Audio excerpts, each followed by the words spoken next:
I think as long as we are required to. This evening's lecture in the History and Theory series is going to be on the relationship between biology and urbanism from the beginning of the 19th century.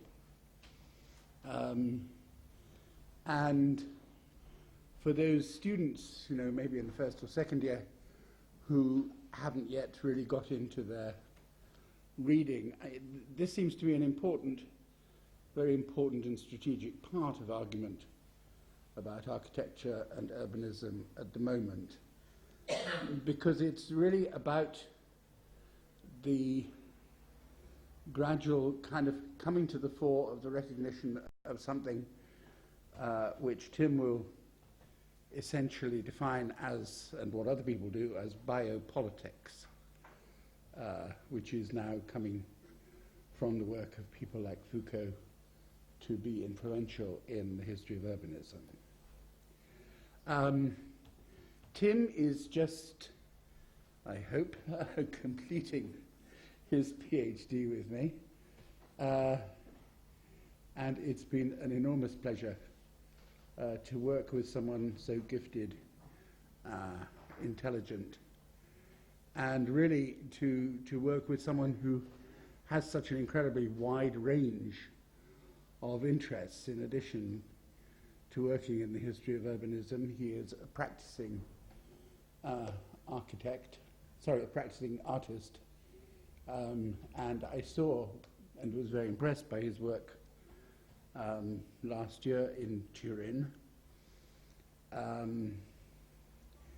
He was trained in the Chicago Institute of Fine Art, so combines a kind of artists and architectural intellectuals point of view on things, which gives him at the moment an extremely interesting and strategic point of view.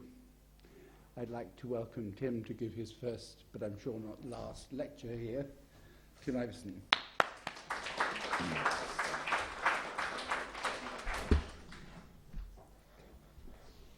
Hello. Thank you. Thanks, Mark, for the introduction. It's very good. As you can see, I was just putting together my introductory slide. And yeah, hopefully, on some level, it would be good if all of this is an introduction, but hopefully I can get past the introduction as well. But as part of the kind of Histories and Theories series, I know that this is meant to be something of a kind of fundamentals. So it is a kind of gloss on a lot of the things I'm dealing with in my thesis, but it's also not my thesis. It's just kind of aspects of it that I've been thinking about, and hopefully I can kind of think about out loud with you. Sorry.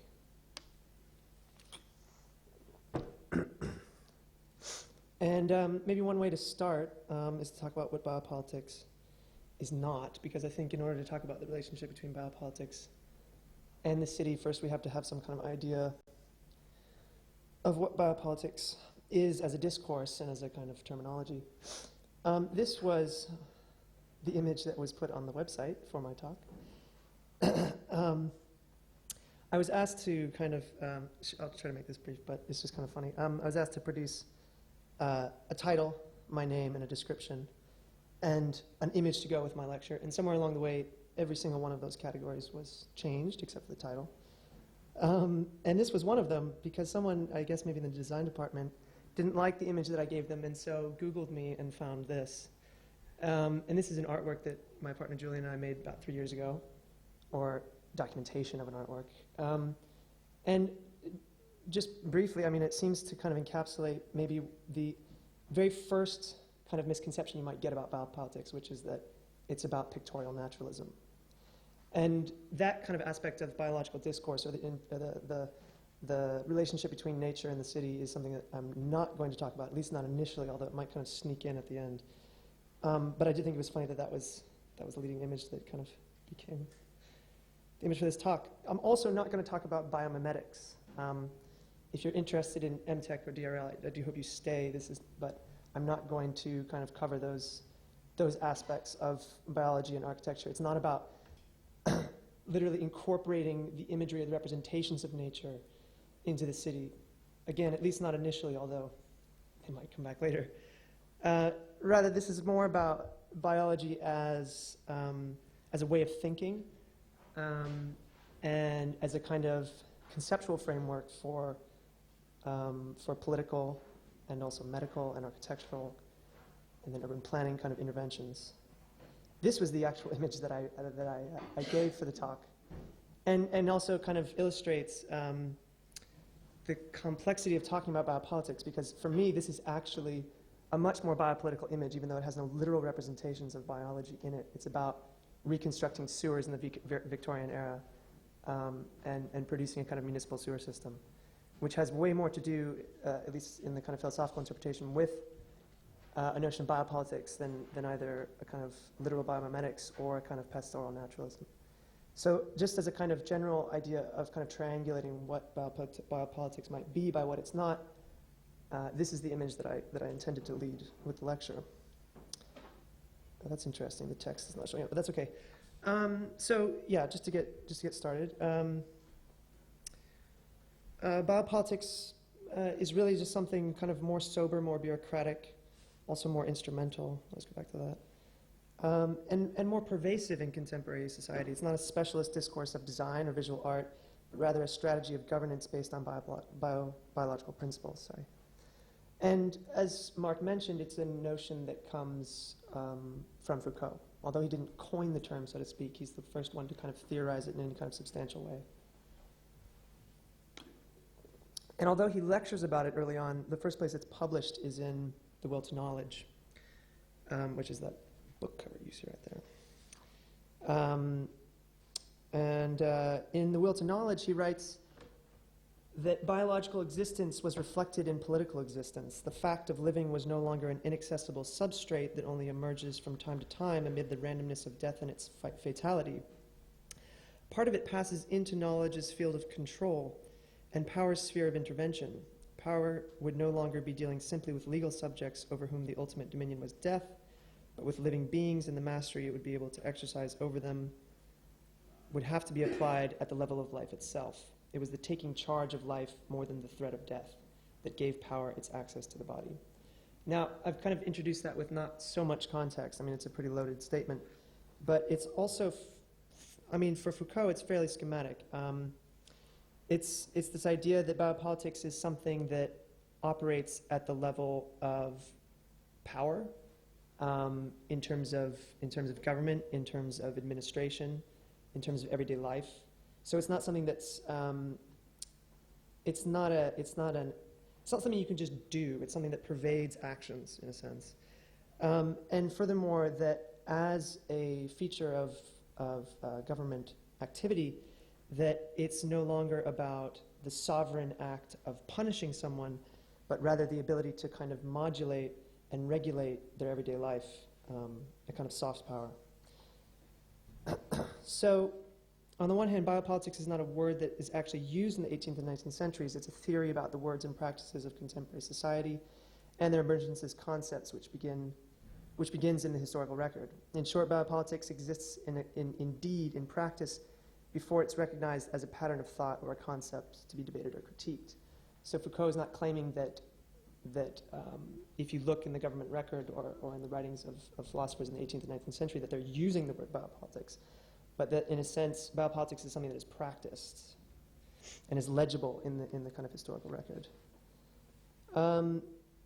Furthermore, it's not a transcendental category. It's not something that it makes much sense to talk about in the abstract or as a recurrent kind of theme that floats above the conversation. Much more usefully and much more accurately, we need to situate biopolitics and our counterpart themes, the city and urbanism, historically and spatially. So that will be the primary goal of this lecture, to link biopolitics to an idea of the city, and to do that kind of specifically within kind of historical vignettes, or not vignettes, but rather kind of historical moments where we can kind of look at the intersection of concepts and practices that won't immediately kind of tell you that they're biopolitical, but that have these kind of properties of biopolitical. sorry, I lost my place. So just to kind of summarize, beginning in the early 19th century, we'll first look at the concepts of growth and population as they relate to the formation of what we are calling biopolitical discourse, what I'm calling the biopolitical discourse of the city.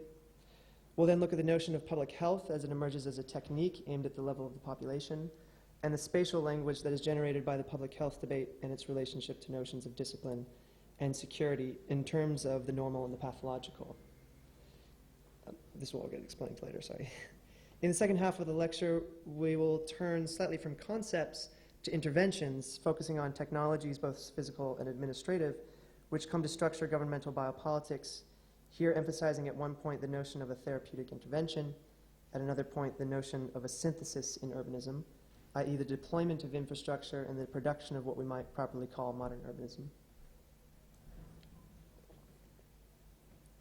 And just as a caveat, most of the lecture will deal with Britain, and that's mostly because that's the area that I've studied, although we'll kind of dip into French and German kind of examples. But this is also something to be aware of if you've started reading Foucault, is that he often makes claims for society when he's talking about Paris or France.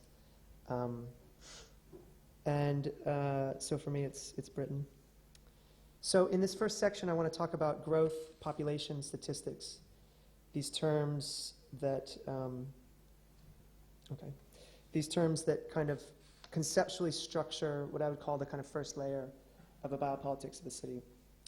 So I'll begin with a basic bibliographical observation, which is to say that when one begins to read books on urban history, the history of planning, architectural histories of England, France, Germany, or the United States, in the late 18th, early 19th century, one of the structural and literary hallmarks are the enumeration of quantities.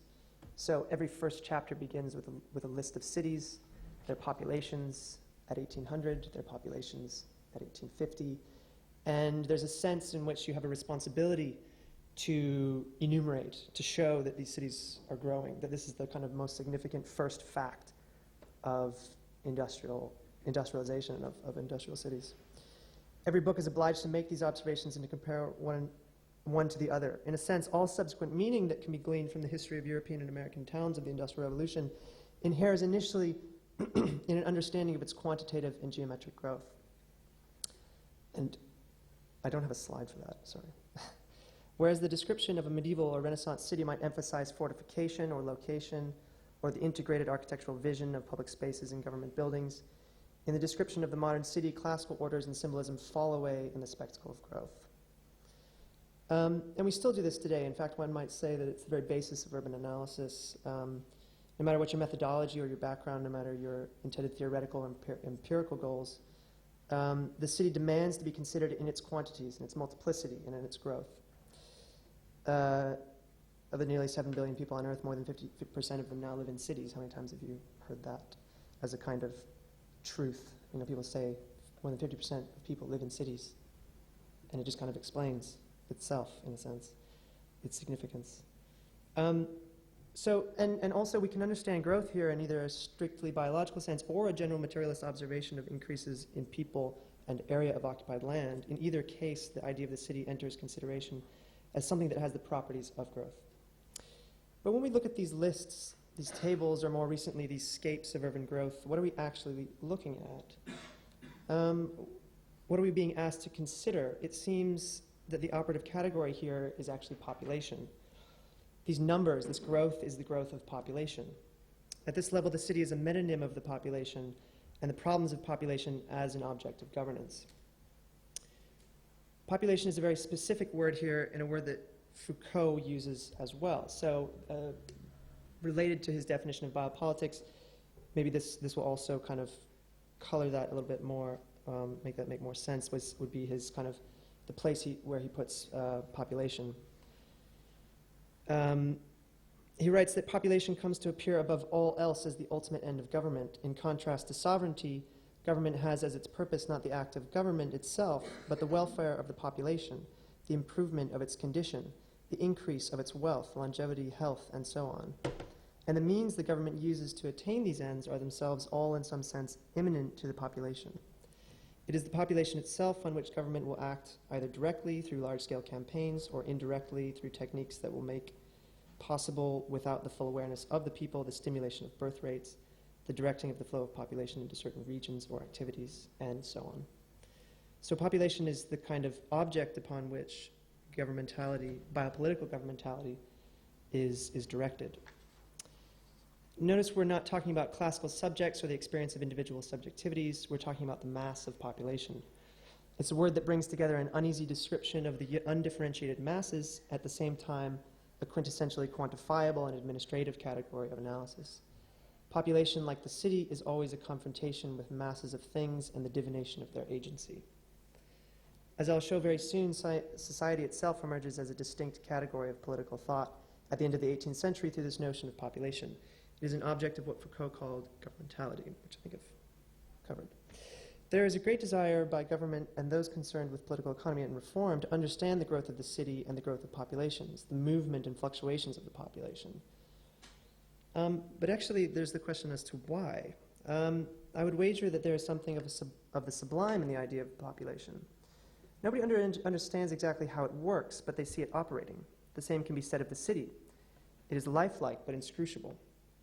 A number of techniques are developed and deployed in order to cut through this, which we will discuss here. But a metaphysical quality remains. This is probably best described by the recurrent and pervasive notion of the social body, which we may return to later. The originality of the population, so to speak, is perhaps legible in the field of statistics, which come to be a privileged technique of biopolitical governmentality. So if we can kind of keep in mind the idea of the population as a kind of specific object of governmental reason and of biopolitical technique, the very first strategy that would come to mind would be statistics. But statistics wasn't always statistics as such. Theodore Porter writes in his book, The Rise of Statistical Thinking, statistics initially had no more to do with the collection or analysis of numbers than did geography or history. Its task was to describe, and numerical tables were involved only to the extent the author found them available and appropriate to the particular subject matter. So there's something called statistics, which is the kind of sum total of the state's stock, which is historically descriptive, and numbers are used when needed, but it's not probability theory like it is today.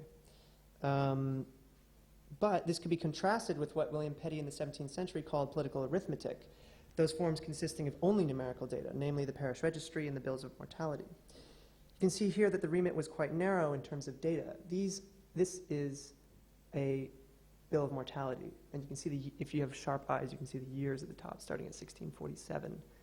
So this is a very simple form of numerical data, which would kind of precede modern statistics. The argument here is that statistics, that information required by the state, become more numerical, more like the bills of mortality in the parish registry, as its interests turn more towards a concern for the population as something not to be dictated to, but to be learned from. The state begins to ask questions of the multitudes through mechanisms like the census. The first modern census in the UK is commissioned in 1800 and carried out by 1801. The accuracy of the first few censuses were considered quite poor and much of the data unusable, but what is important to look at is not the technical integrity, which could always be improved, but the very idea of the census and that it might be a mechanism through which good governance is crafted.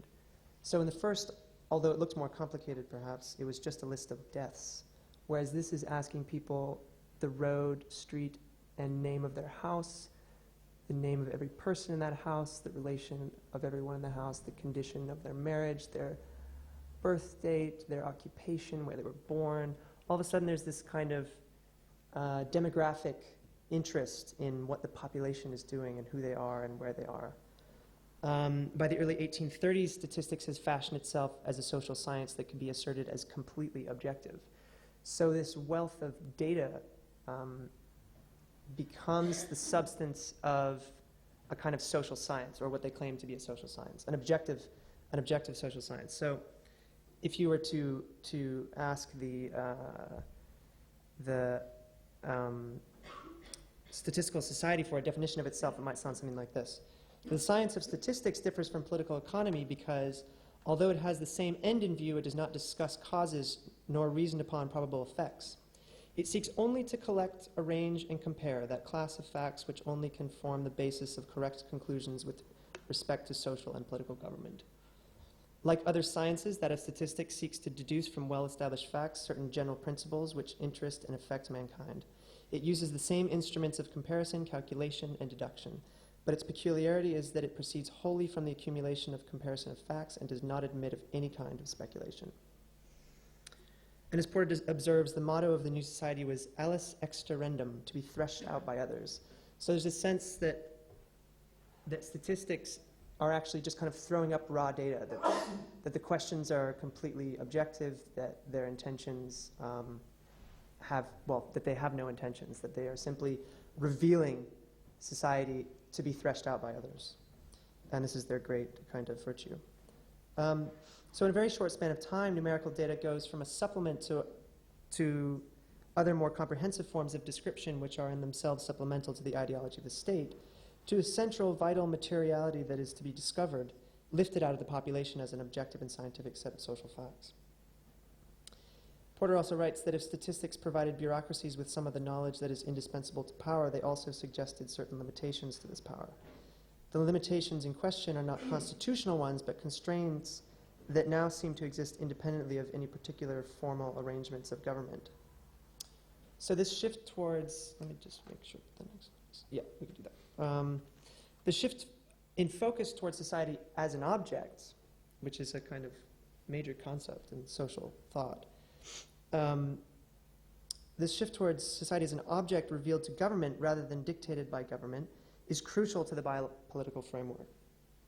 Society was in sense made historical, natural historical, and so available to study and available to a doctrine of social regulation. As Foucault says, the essential objective of this management will not be so much to prevent things as to ensure that the necessary and natural regulations work. To ensure that the essential objective of this management will not so much be to prevent things as to ensure that the necessary and natural regulations work, or even to create regulations that enable natural regulations to work. Now, for these thinkers, population is really the prime analytical category through which society emerges as something knowable separate from the state.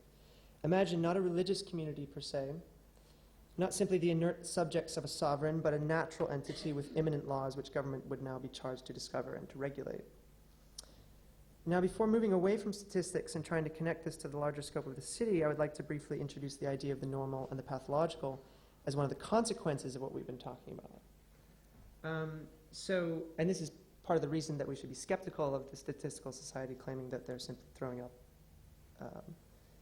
objective facts, because a statistical approach to society comes with statistical logic and certain kind of theoretical rules that are inherent to statistics. And the Belgian statistician Catelet, it proves to be a very interesting example, because for one thing, he is hugely influential in popularizing statistics in the first place. And he directly connects it to social theory from the very beginning, and in fact calls statistics a kind of social physics, or rather reveals a social physics, a physics within the social. He believed that, which is what I wrote. He believed that statistics were the key to what he called social physics and later social mechanics. He developed the idea of l'homme moyen, the average man, as the indexical object of statistical research. Statistics for Catelet should reveal the hidden laws of man and society. Using very simple biometric categories, he's famous for measuring the height of French men, the regularity inherent to statistical research allowed ideal social types to emerge from the numbers, a property that Catelet compared to the center of gravity in physics. What is interesting is that Catelet's search for the norm in population statistics and biometrics is very similar to the prevailing theories of pathology at the time. There's a legible correlation between statistical theory and medical theories of the body. So whereas Catelet was very quickly connecting the abstraction of statistics back into a kind of social physics, which could be the basis for social policy and also national identity, It was also in keeping with and influential on medical theories of the body itself. So there was already a connection between a kind of idealized statistical individual and a physical biological body.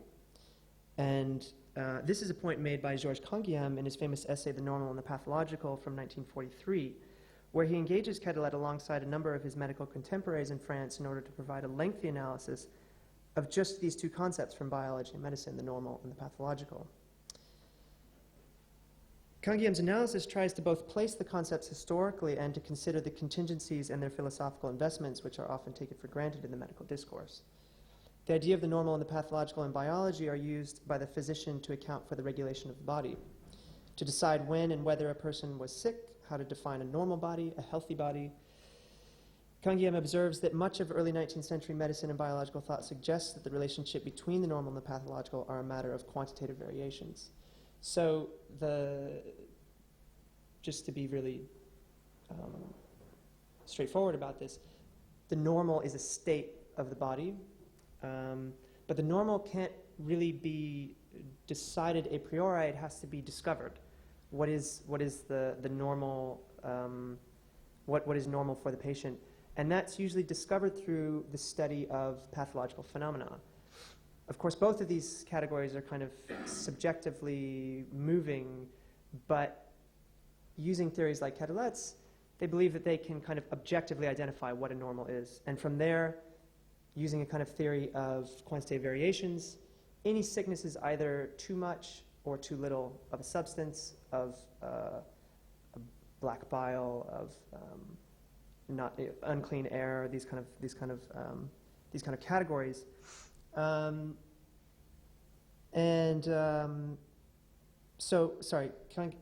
kind of aphorism about that is, to govern disease means to become acquainted with its relations with the normal state, which the living man, loving life, wants to regain.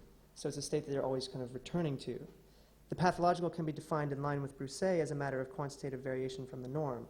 A pathological state could always be explained as either a lack or excess of some substance in the body. And if you kind of follow this logic, Broussais, it wouldn't surprise you to know that Broussais' most beloved cure is leeches. So for every malady, there is a proper kind of bloodletting, which would bring you down back to a kind of normal equilibrium. And Auguste Comte, the famous French social theorist, advocated for a positivist social doctrine that incorporated both Quetelet and Broussais' notion of a social physics governed by quantitative variations, referring to the latter in a review of his treatise on irritation as both a physiologist and a philosopher. But returning this back to the kind of scope of the city as a kind of territorial formation of the population, I think you can see how this concept of the normal and the pathological might correlate with a reform-minded statistical movement concerned with notions such as overcrowding, streets filled with refuse and obstructions, with economic and moral deprivation. The city itself becomes kind of governed through statistical analysis by these terms of the normal and the pathological. The problem of the population, when viewed through the mechanism of statistics, would always be manifestly a problem of quantitative variation. And you see this in descriptions all the time from the 19th century, social reformers, medical doctors, engineers, looking at the city, and mostly a kind of outcry as to the excess of refuse, or the lack of food, or the excess of moral depravity, or the lack of sunlight. It's always in these kind of terms of quantitative variation. But now I want to turn to a slightly different level of analysis. So you kind of have these more abstract notions of the population and the statistical.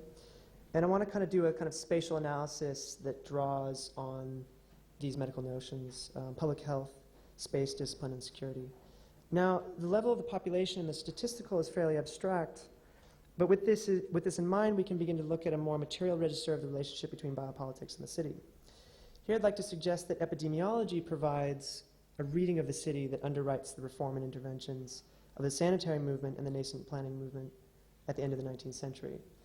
So implicitly what we're looking at is a crisis in the city of poverty, but it is kind of masked also by epidemic disease. And epidemic disease becomes the object that gets the most attention because it seems like the thing that can actually be dealt with. And also it's because the first line of empirical knowledge about the city comes from city doctors and the police. So here, the concern for the population is manifestly a concern over epidemic disease, over the health of the social body and the spaces of social bodies in the city. Just as Canguilhem suggested that the normal state is discerned by analysis of the pathological state, so too is the city. A new knowledge of the city and a new normal is established by the analysis of spaces of disease. On the one hand, population statistic creates the possibility of this is kind of interesting actually. So in terms of a kind of subjectivities, we're not only looking at the subjectivity of the city dweller, but also the kind of emergence of new professions. And one of the new professions that emerges through the kind of public health reform movement is this idea of a new type of doctor, which the medical historian and historian of science Erwin Ankernecht points out. He says the public health movement has produced a new type of doctor, the non-treating doctor. For the first time in history, large numbers of medical men no longer treat individuals, but deal exclusively with the health of larger groups of people. And so you can see this is in keeping with the other categories that I gave up earlier. So we're not so concerned with individual subjectivities, we're concerned with the population as a kind of mass subjectivity. We're not interested in conditions of individual places, or if we are, we're only interested in how they connect to a larger network of statistical data. In this sense, even the subjectivity of the doctor kind of aligns with that, in the sense that we now have a category of a public health officer whose only interest is in the kind of the overall health of the population, not the sickness of an individual. And the epidemic disease is defined by definition, by the linking of cases of illness. But at the other end of it, on the ground, in the kind of spatial sense, we still have this kind of empirical encounter, which is very important, even from a literary standpoint in the 19th century. So someone like J.P.K., who Engels relied on quite a lot in his writing, writes quite valiantly, "He whose duty is to follow the steps of this messenger of death must descend to the abodes of poverty, must frequent the close alleys, the crowded courts, the overpeopled habitations of wretchedness, where pauperism and disease congregates round the source of social discontent and political disorder, in the center of our large towns, and behold with alarm, in the hotbed of pestilence, ills that fester in secret at the very heart of society." So what are these doctors and health inspectors actually looking at and looking for?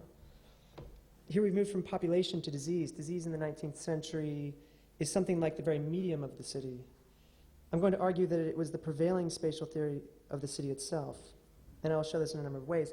Epidemic disease and the statistical and medical analysis of its movement through the population and through the city constitutes a paradigm of social and spatial description. The pathogenic qualities of the city itself and its unsavory and simultaneously outward growth and inner decay is mapped both literally and figuratively by the origin and spread of disease. Here we have a heightened sense in which the biological pathology of an individual's body becomes synonymous with the pathology of the social body itself. The theorist Eugene Thacker suggests that the idea of the body politic, which returns almost perennially in social thought, is a response to the challenge of thinking about political order. The body politic is a way of thinking about politics as a living, vital order. To follow this line of thinking briefly, one could say that the uncanny social body that emerges in the 19th century is a body that does not have the sovereign as its head, so to speak, not a unified body, but a multiplied body. Society's body emerges as a new entity that requires study and cultivation. Thacker agrees, saying that the concept of the body politic entails the creation of a logically coherent monstrosity. And further, it is multiplicity that plagues the body politic. And I think that's in keeping with what I was saying before about these kind of multiplied categories of analysis. But as Christopher Hamlin points out, He's a historian of British reform. Epidemiology is an imprecise science in the early 19th century, and no one factor in disease etiology is singled out. So just because we're now talking about medical science doesn't mean we're talking about precision. Rather, an ensemble of causes, some material, some metaphysical, some primary, and some secondary and contributing causes were attributed to one's susceptibility to disease. However, this did not limit the effort to try to spatially characterize disease in prolific detail. And one might argue that actually the spatialization of disease has something to do with its unknowability. So bacteriology really only emerges at the very end of the 19th century. And many reforms and many actions were taken to fight epidemic disease over many hundreds of years, especially in the 19th century, though, under no clear scientific premise as to, like, no one knew what cholera was. They just know what it did, they know what its properties were, they knew how it kind of behaved spatially, perhaps. But they had kind of different ways of thinking about it. And what I'm arguing here is that those ways of thinking actually generated a kind of a map of the city itself. Again, it was a likely, perhaps the best illustration of this environmental ensemble theory of epidemiology is the notion of miasma, which is kind of what I was just about to get to. Miasma, or the infectionist theory, asserts that disease is a local emanation coming from waste, bogs, and stagnant water. Countless reports of deadly vapors, exhalations, sewer gas. The word malaria literally means bad air. In its more extreme forms, it could kill almost immediately.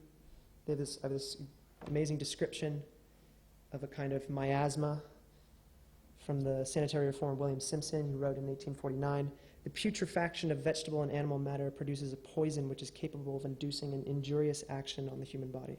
But the extent to which this poison is generated and the range of its noxious agency are not sufficiently understood and appreciated. The decomposition, whether vegetable or animal, aided by heat and moisture and other peculiarities of climate, generates a poison which is in a high state of concentration is capable of producing instantaneous death by a single inspiration of the air in which it is diffused." So that's a pretty clear image of the nature of a kind of infectious miasma. And it's also important to differentiate that from a contagious disease. So there was a lot of agitation against the idea that something like cholera or yellow fever were contagious diseases that were passed from person to person, because that could happen to anyone. But if you could somehow generate a theory about miasma and infection, you could also then try to limit a disease to a kind of spatial limit, which could then be dealt with.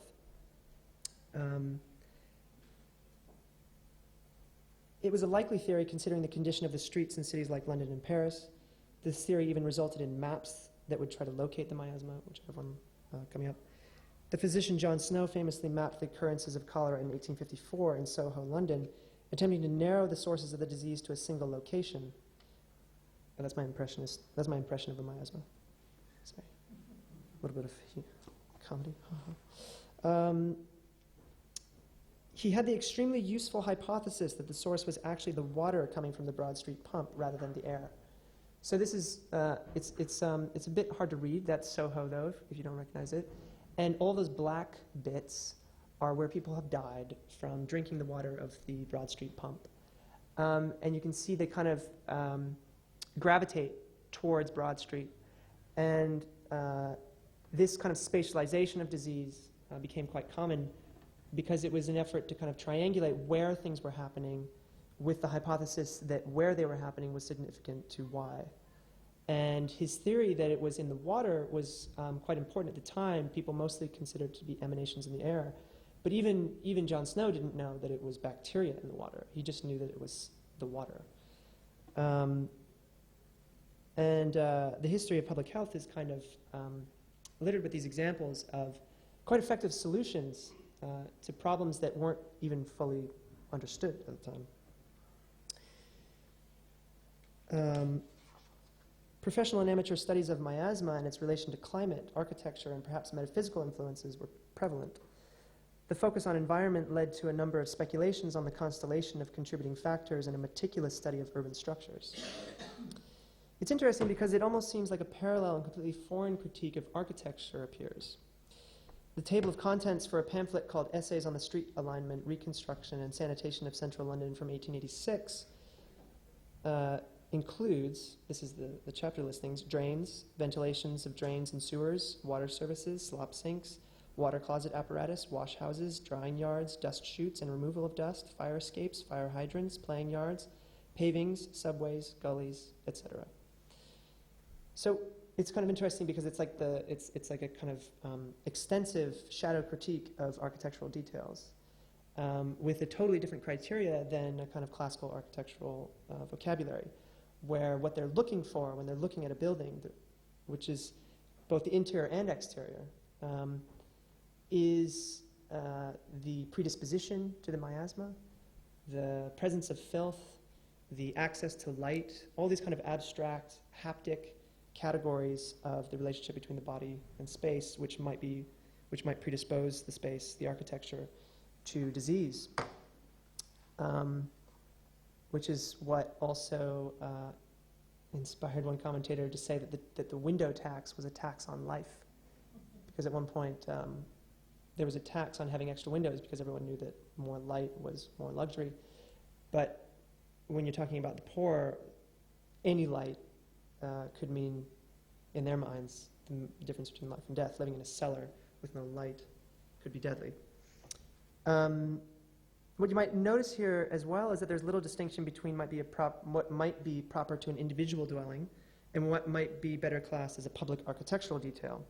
The miasma could be found emanating and transgressing any number of typological and topographical boundaries. William Simpson, who I quoted earlier, remarked that a medical man who is restricted to the observation of only one establishment may be said to be excluded from an efficient knowledge of even that one. So again, we have the importance of kind of multiplicity. Epidemics also led to a restructuring of the city as a whole, and this is another interesting point. I don't have a good image for this, but it's a quite simple but very kind of, for me, very kind of graphic image. And this is a footnote from standard text on British Reform, in the Age of Reform by Llewellyn Woodward. There's a footnote where he says, in 1855, a Metropolitan Board of Works was set up to bring order into the chaos of administrative authorities in the metropolitan area. Before this time, there was no definition of the area of London. So we're talking 1855. There was no definition of the area of London outside the ancient boundaries of the city. The area chosen for the Board of Works was based on the 36 registration districts used for the census of 1851. London as a governmental unit began as a statistical area. The acceptance of the plans of the board for a general sewage system for London was assured in the hot summer of 1858 when the stench of the Thames was intolerable in the Houses of Parliament. So something as simple as the reform of the sewage systems of London, starting around 1855, is, after hundreds of years, the only impetus to actually bring together a kind of accurate county of London, if you will. And of course, it's kind of a triumphant excerpt because it comes from the history of the LCC, the London County Council. But this is one of their kind of great achievements, is that through sanitation reform, they unified the city. And I often think of Los Angeles in the same way, because even today, the county of Los Angeles is 88 individual cities. And you wonder why there's no metro going from downtown to Santa Monica. It's because you have to pass through about 25 of those cities and get permissions in every single one of them in order to do anything. It's an extremely inefficient city, almost intentionally so, from that kind of spatial standpoint. And this was London in the 1850s. So I'll try to kind of speed up a little bit. Although I can't actually see the clock that much. Oh, I have no time. Wow. So I've kind of, yeah. We're still kind of dealing with the kind of conceptual aspects. Okay, so basically just to wrap up this section, what I'm kind of getting at with these, one of the things I'm getting at with these categories is a kind of general notion of hygiene. And hygiene is kind of sufficiently general, but also kind of specific in the sense that it kind of names the value of a lot of these categories as they were deployed in the 19th century. So it should be obvious that hygiene has a political dimension, that it is inculcated through public policy, encouraged by public officials, enforced by sanitary officers and engineers, and as Foucault emphasized, the police. And the last observation I'll put forward here is that hygiene as an ideal of the state and as a set of policies put forward by the state and enforced by the medical establishment is that it's associated with the more general rise of liberal governance and political economy. In the lectures collected under the title Birth of Biopolitics, Foucault links his definition of liberal governmentality to political economy. He suggests that this governmentality is not based on the sovereign right to negatively restrict the citizen, but rather, like Theodore Porter's observations regarding statistics, the sovereign is now restricted by the population with the concern to govern just right. Again, we could link this directly with hygiene and the pathological theory of quantitative variation. The social body must be maintained in an equilibrium. The doctor is there not to dictate or exercise or cleanse the body, but rather to manage the level of fluids, the heat and the temperament of the flesh. Hygiene, by appealing to the bodily habits and conditions, the physical, medicalized environment of the working classes, offered comprehensive program that simultaneously elided the direct confrontation with political economy. So, since I have so little time, I'll try to generalize even more and maybe not read. So the problem, I mean, there's an interesting thing that I actually cut out.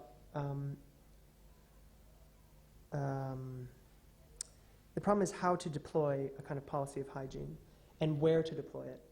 And there's a whole other question which we could get into later about why factory reform was never a very large part of this scenario. But to cut a long story short, it's the kind of housing and the housing conditions of the poor became a kind of central aim of reform, as opposed to work. Living, reproduction were the object of reform, and insofar as they were the object of reform, a number of kind of techniques and a great deal of knowledge is kind of deployed, focused on their plight. You can see this in Chadwick's report of 1842 of the Poor Law Commission. The report represents a forceful use of statistical data to make a case for a very specific form of social reform.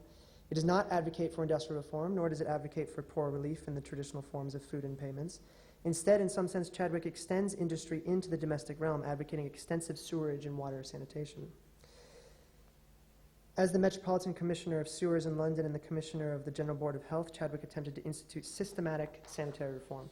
So this is no longer a kind of bit-by-bit response to the emergence of epidemic diseases, but a programmatic project for the city, in a sense. And it is galvanized by epidemic disease. He goes to great lengths to describe the horrors of epidemic disease and poverty, and argues that there is one technological, effective solution to all of these problems, which is proper sewerage.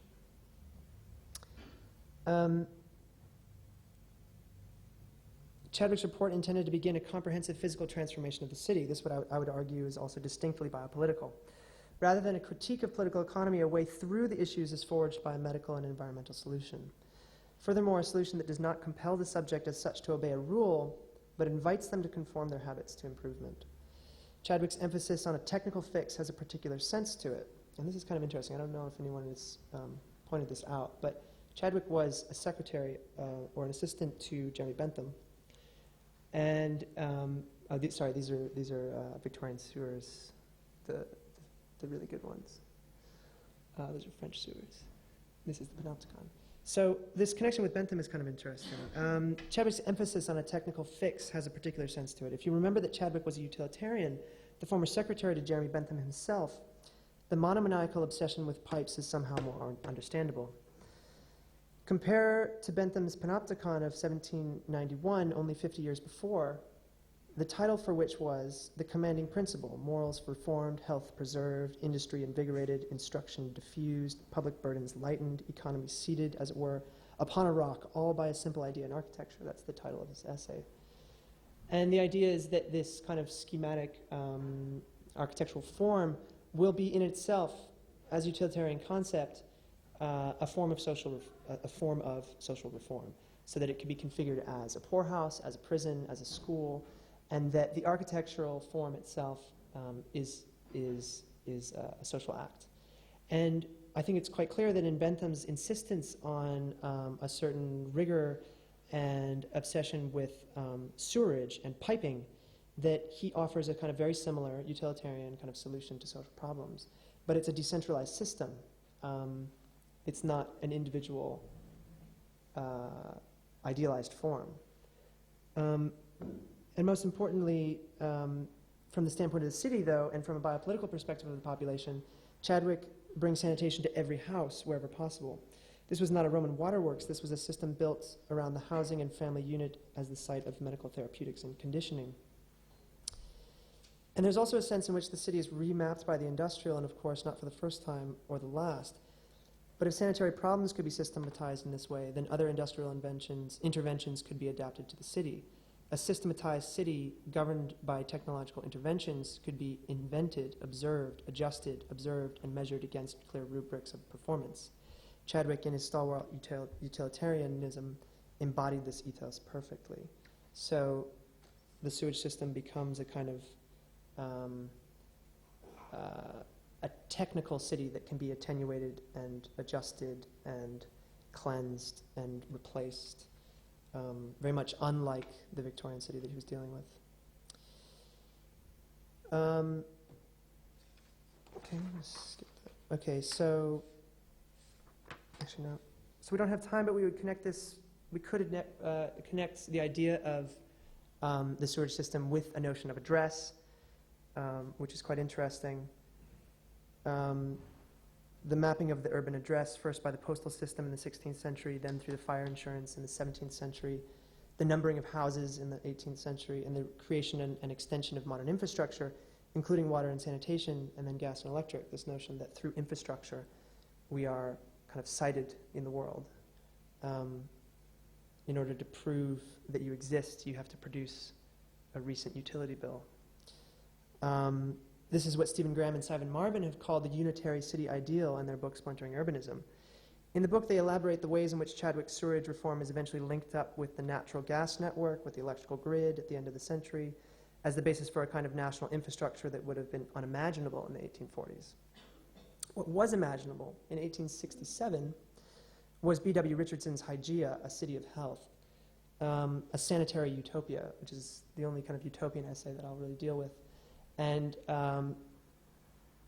funnily enough, Richardson was Chadwick's assistant.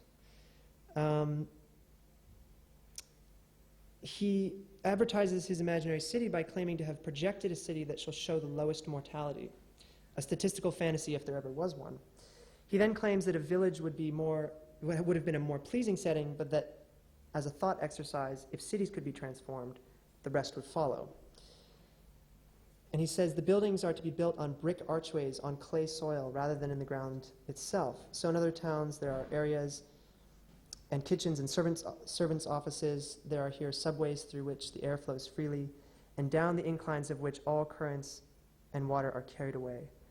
Instead of the gutter, the poorest child has the garden. For the foul sight and smell of unwholesome garbage, he has flowers and a green sward.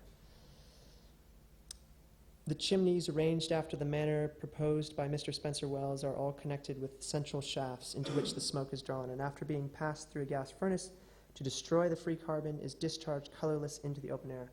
So Hygeia is basically an entire city which has been infrastructuralized, which has been turned into a polished, tiled bathroom, basically. And this actually is a SciArc student's recent recasting of Hygeia. So here we have a cross section of Hygeia. You can see the fact that Richardson planned to have water running underneath all structures and to have kind of a constant flow of water and cleanliness as a kind of fantasy. It's also a kind of totalitarian fantasy. It's the idea that you could take over the whole city and restructure it with kind of sanitation in mind. And this is something that was very difficult to achieve and certainly utopian in England at this time, but was maybe slightly more realistic in places like Germany. And there's a whole nother kind of discourse around the medical police, which is really interesting, but maybe not so specifically relevant to this narrative. Now, although, as I said, Chadwick's ambitions were not commensurate with his means and Richardson's Hygeia was not to be realized, the model presented by Chadwick's efforts is instructive. Sanitary reform would come in the form of a mass of utility, mass interventions, and they would aim to regulate not the working life, but what we might later call everyday life, or more importantly for my argument, the everyday biological life of the population. In architectural terms, we could also say that Chadwick's approach, and really the salient effect of health reform in the city, is to fold into each other the notion of the house as a dwelling and housing as a figure of administration and infrastructure. And that's what I'd like to turn to now. John Burnett writes in his book, A Social History of Housing, in the chapter Housing the Multitude, there's something called bylaw housing.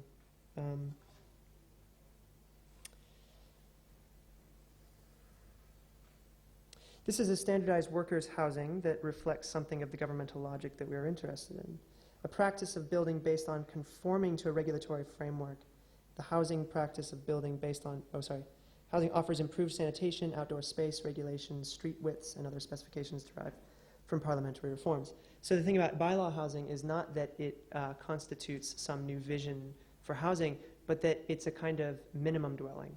It's a kind of dwelling, it's a kind of housing developed by real estate developers to meet the minimum standards put forward by the law. So if you can imagine, after decades of reform, there are now restrictions on what can and cannot be done in the city. And more importantly, restrictions that have repercussions, that have inspectors and consequences, which was also a problem. Laws on the books for decades that were never enforced. So bylaw housing, and that's how it got its name, is that it simply fulfills the law. And actually, looking at that facade drawing, I realized that I live in bylaw housing. And it's interesting because before that, I suppose I lived in a kind of full-size Victorian terrace, and now we live in a miniature version of that. And you can see how there was an effort to kind of bring the dignified dimensions of a family home to those who could basically not afford it. But it's interesting, too, because it's a synthesis. It brings together a number of different strategies by the government and by reformers to condition the daily life, the health of the inhabitants of the city in the form of an architectural kind of gesture. So, sorry.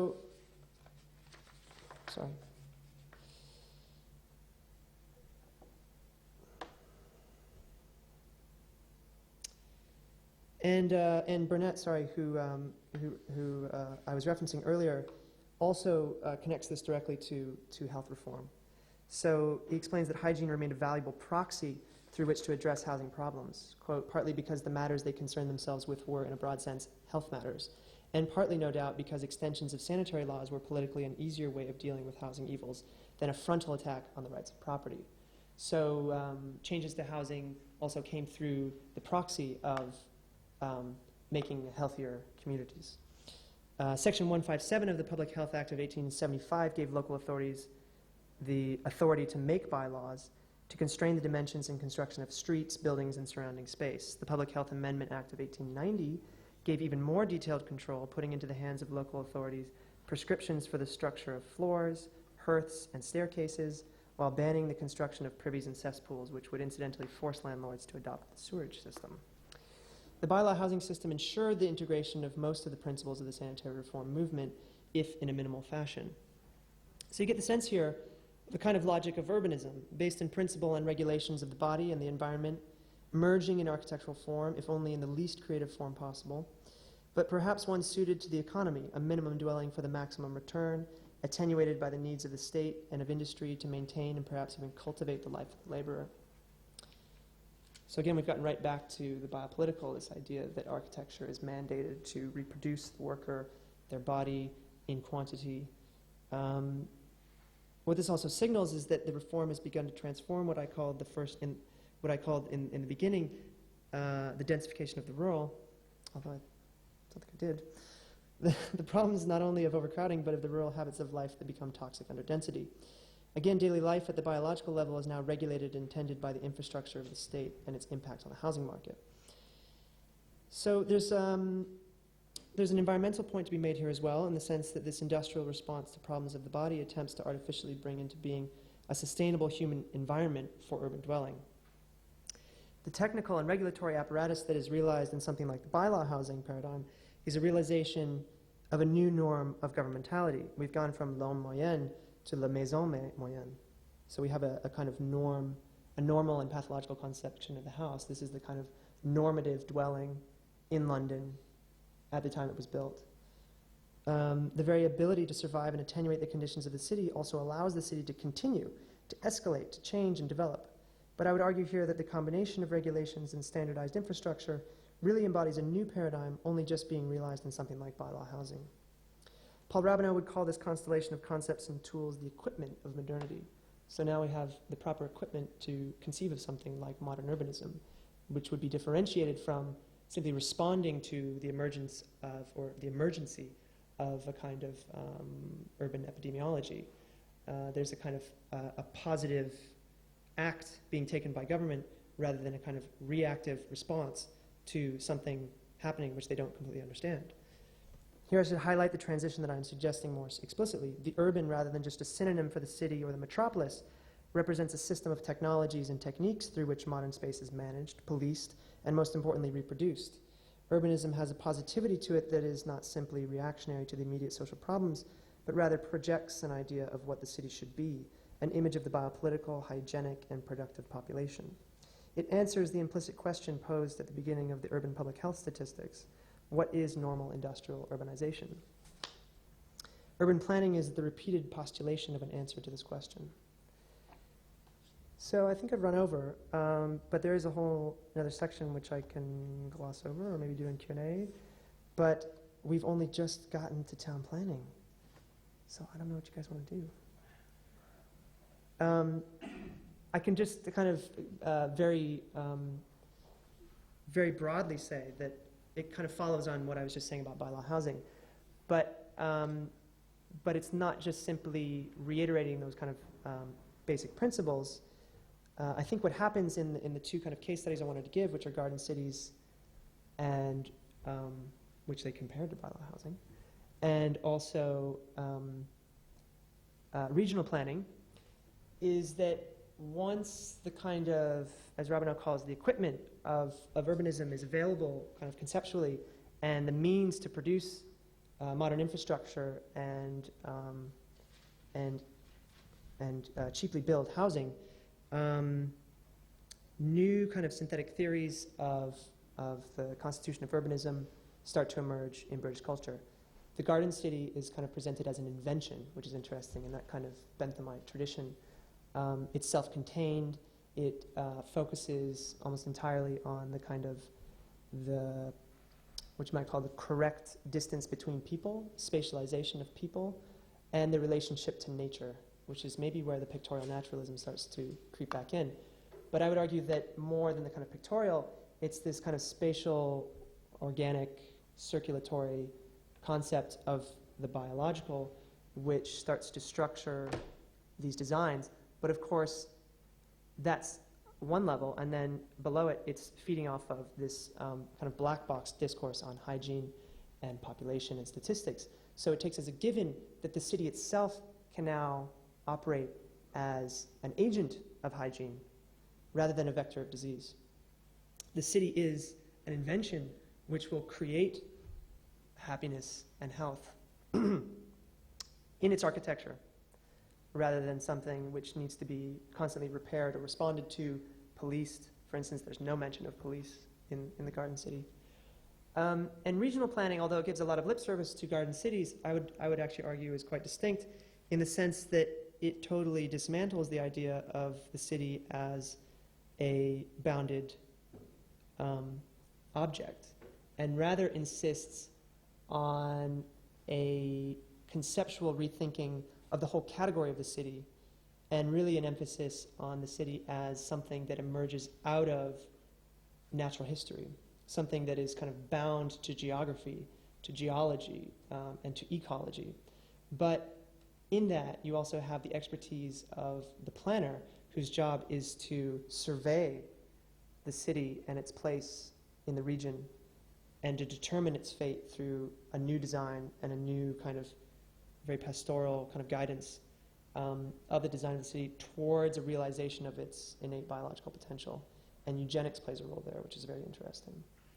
So this is where it kind of goes into a whole other dimension, but I spent a lot of time kind of dealing with these kind of basic concepts because if I were to just start with this and say that it's biological or that it's biopolitical, it seems to me that most of the conversation seems to dwell on artifice, and that it's really important to understand the fundamental conceptual basis for this biological approach to planning, which I think is really foundational to at least the British tradition of town planning.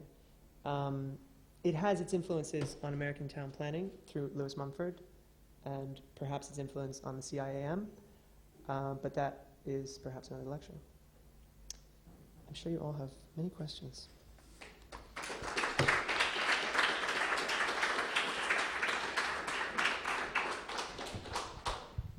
Sorry, I went over. Okay. Other questions?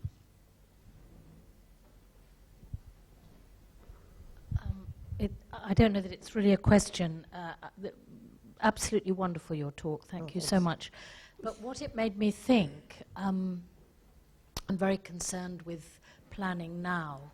I live in arguably the archetype of the Garden City, the Ladbroke Estate, and we've now got sort of multi-millionaires coming in who are essentially destroying it. Yeah.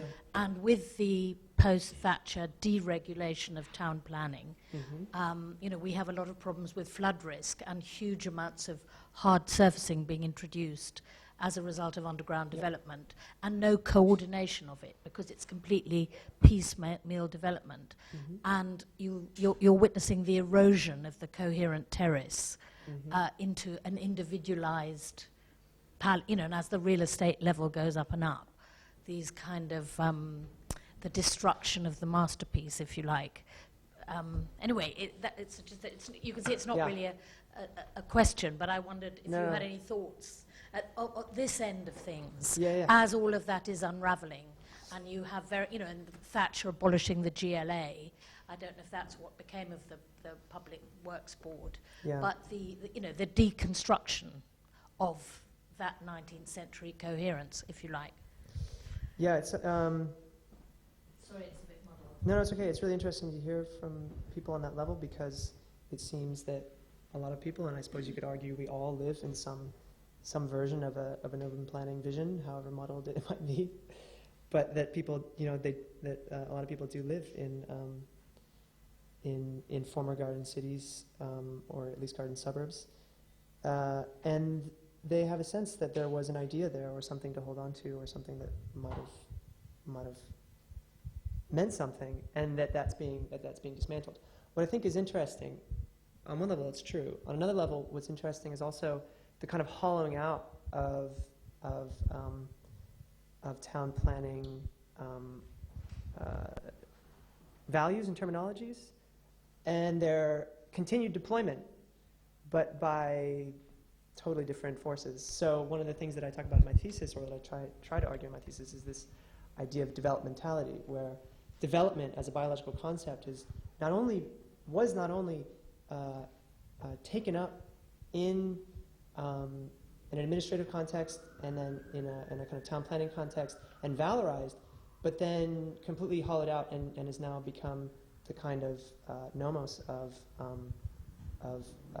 international real estate development. And it's because it still holds a certain truth, or claims to hold a certain truth, but at a different level, which is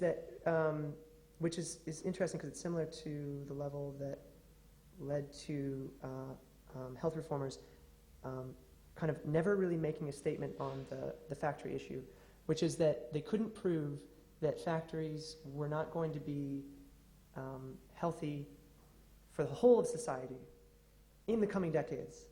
So they weren't going to speak as medical men on the effect of one child in one factory. And it's similar to this idea of development where the health of the entire economy of the country is read through the index of building programs. And something like the King's Cross development or the bulldozing of your neighborhood gets kind of tied up with this idea of development as a kind of master narrative where all building programs become de facto part of the growth of a civilization and the health of a society.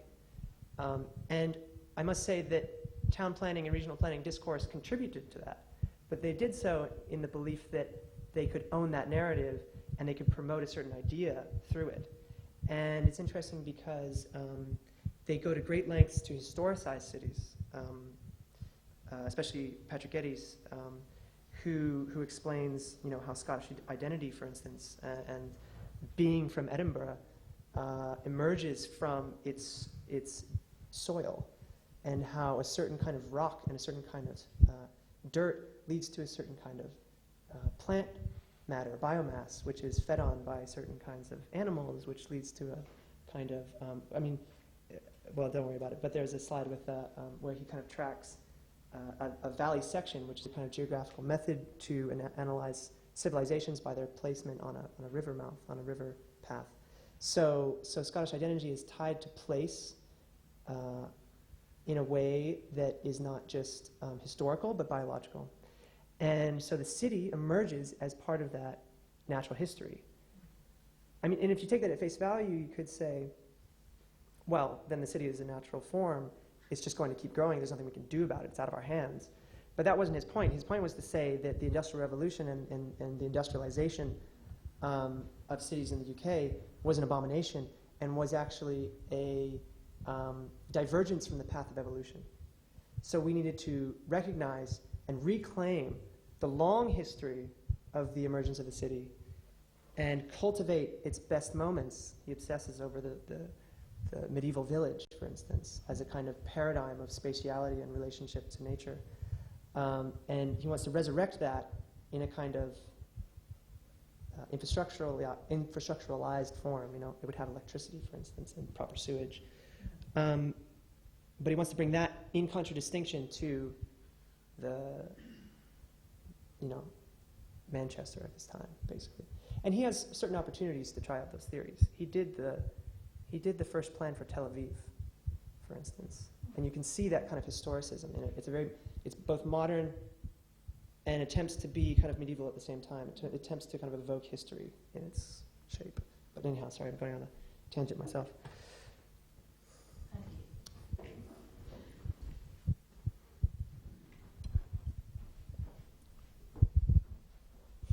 Hi. Hello. Yeah. Thanks. Very nice talk.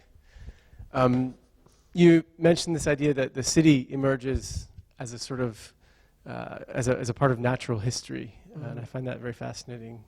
Also, a bit of the research that I'm looking at is showing how, in a way, in the 19th century, through urbanization, the city and all these kind of discourses of biology and things suddenly make visible the city as a whole and how it emerges. But I'm wondering, in a way, in your research in England and the British sort of town planning, do you find that through this emergence of the city as a sort of artifact of natural history, obviously what you're sort of arguing is that this whole new biopolitical form is somehow built into the city itself.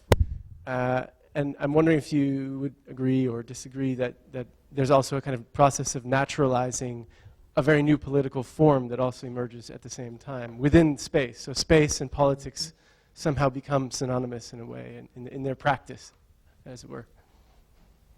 Yeah.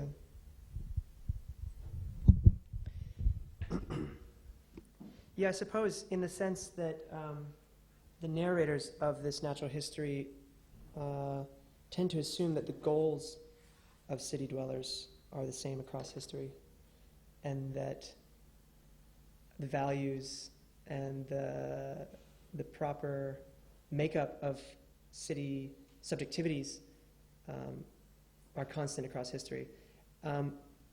Although I don't know, I mean, going back to the same kind of example, it's interesting that in the regional planning literature, the idea of the parish church is very important as a typology, but not because of Christianity. It's because of its place in the town, and it's as an organizing principle.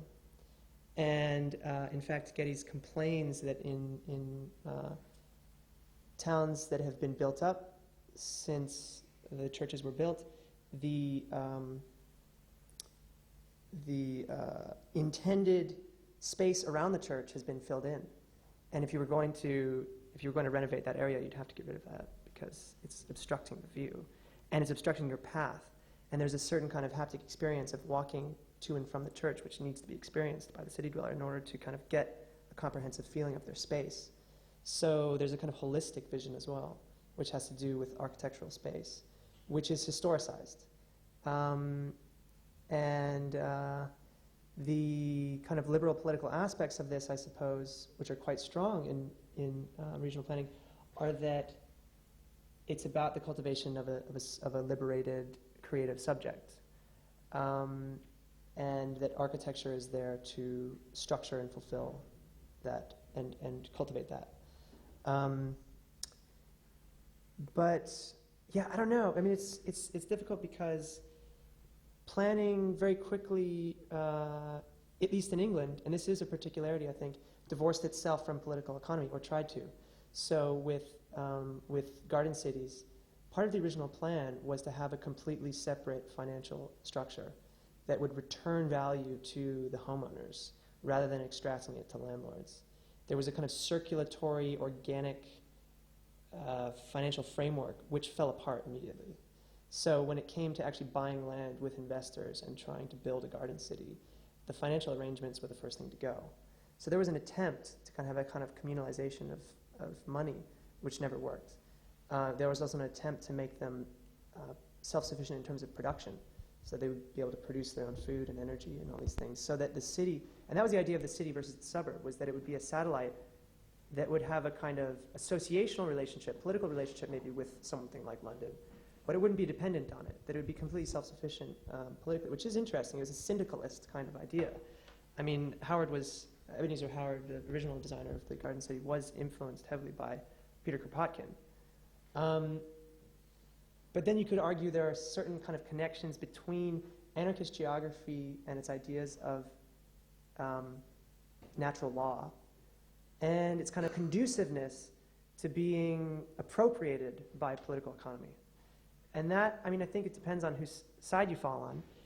I tend to kind of identify with anarchist geographers, but you can definitely see where the wishful thinking lies, and that is that natural law kind of trumps all forms of politics, and that there is if you just read nature closely, it will tell you the shape it needs to take, and that the history of the city is part of that. So you need to look at the history of cities, learn from that, take what you can from it, develop, like the idea of the survey is extensive information gathering, and that through a kind of care, political care, I suppose, in a sense, that you could change the way people live their lives. But it is definitely tied up with that kind of notion of natural law, which is certainly maybe one of its weaknesses in the face of real estate development and the commercialization of land and capitalist land development, and how easy it is for those forces to appropriate their language and use it kind of in order to marginalize them, in a sense, or make them kind of irrelevant, actually. I mean, it seems to be, it's actually quite complex. I mean, the city, I think, in a way, everyone can use the idea of nature to account for the city. Yeah. In the 19th century, whether you're on the left or the right. The first, because as it were, those people who study it want to show you that it's against expectations in a way, it's subject to regularities and causalities which you associate with being natural and which are registered by the statistical. It's also natural, in a funny way, that you can intervene at a kind of policy level in the sense that nature was precisely the field in which you could, in which the urbanism becomes an extension of agriculture, even to the point of, breeding, etc., etc. It's not at that point that nature is counterposed to artifice. In a sense, probably the first notion of the city as being welcomed for being artificial is really in something like Baudelaire, where it is, the city is a kind of a literary object, and in some sense is precisely what escapes nature, and what you take pleasure in is its artificial and perverse character.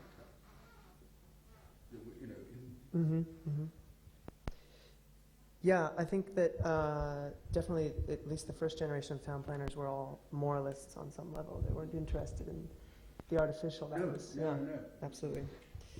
But I'm kind of just thinking about, I don't know if I really answered Ross's question, but it definitely has to do with this, who has ownership over the narrative of what constitutes the natural or not. Well, because in a sense, the natural also contains exactly the same combination of significations as your discussion of the normal. Yeah, right.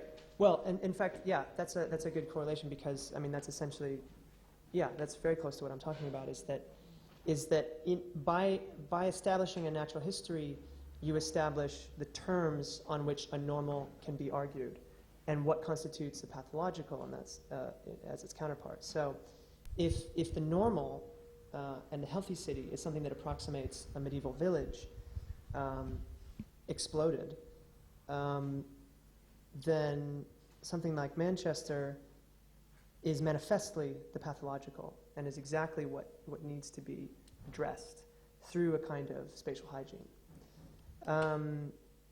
And whether or not that supports, I think it does support a kind of naturalizing of political form, in the sense, it's almost like the work has already been done for them, because it's already become an issue of health. So already it's once removed from an issue of labor and politics and money, the economy, and it's already become an issue of health. And on top of that, now it's a kind of destiny of nature. And so it quickly becomes very technocratic in that sense. But a technocracy that's invested with almost a kind of metaphysical importance, like if we do this, everything else will fall into place. And that's certainly its impetus with Patrick Abercrombie in the post-war Reconstruction, but I don't know if it ever had that kind of ideological importance after that. I think it really does get kind of dispersed as a set of concepts, and then kind of picked up in different places. And I think that the kind of developmentality that we see now is a kind of, for lack of a better word, like zombie version of this kind of idea of the city as a cultural development. Any other questions? Yeah.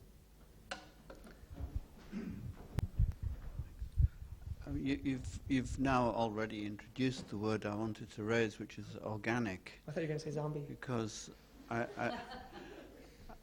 wondered where this term may fit or not into the field that you're covering, because it was a word that in the early 19th century was sort of undergoing fairly intensive change. On one hand, you had humanistic intellectuals actually invoking it, I suppose from Schlegel and Coleridge and Emerson and going right through to Sullivan and Wright. On the other hand, the term in chemistry was effectively being destroyed by the new chemistry, organic chemistry, which just turns carbon chemistry into the general engine of both inorganic and organic processes. But as well as that, there's a sort of polarity that I sort of sense in what's just been said, as between the idea of organic growth as opposed to planned organization.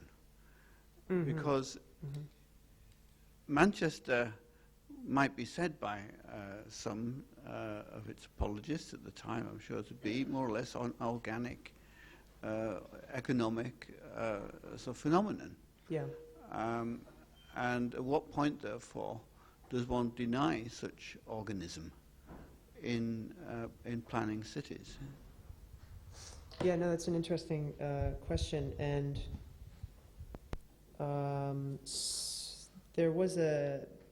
there's a kind of binary which I think I'm not going to address directly in my thesis, but I thought about for a very long time, which was this binary between organicism, the organic, and the mechanical, or organicism and mechanism, organism and mechanism. And then maybe this is a slightly different version of that, the idea of organic growth versus planned growth. But I think it's just as a kind of general comment, it's important to note that I think for health reformers and for town planners, that nature was something, in order to be realized in its full potential, had to be intervened upon. So organic growth was not wild growth.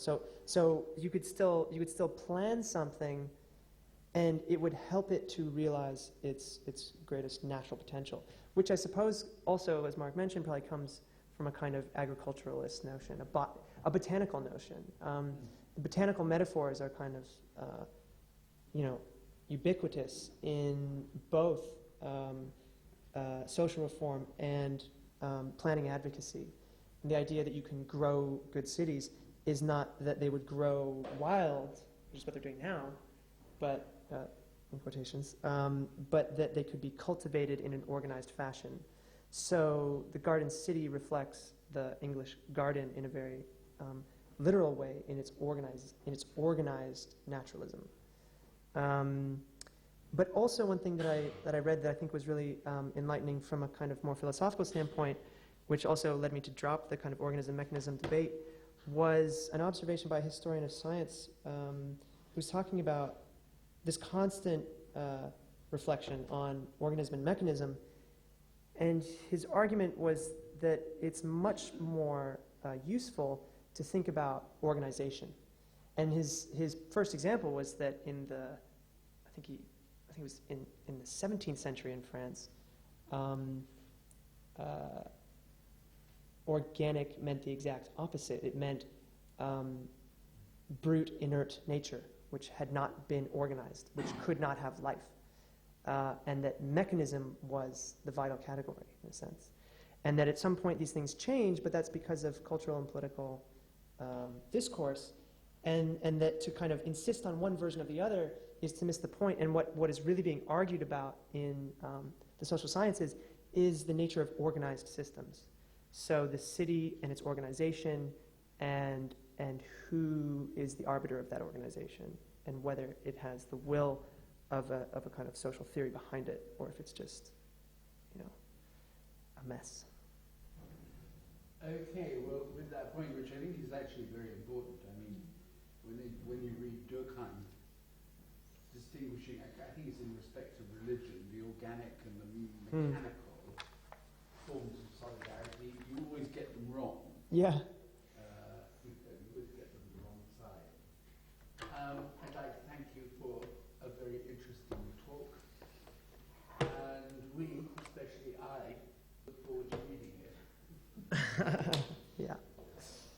Thanks. Okay, thank you. Thank you.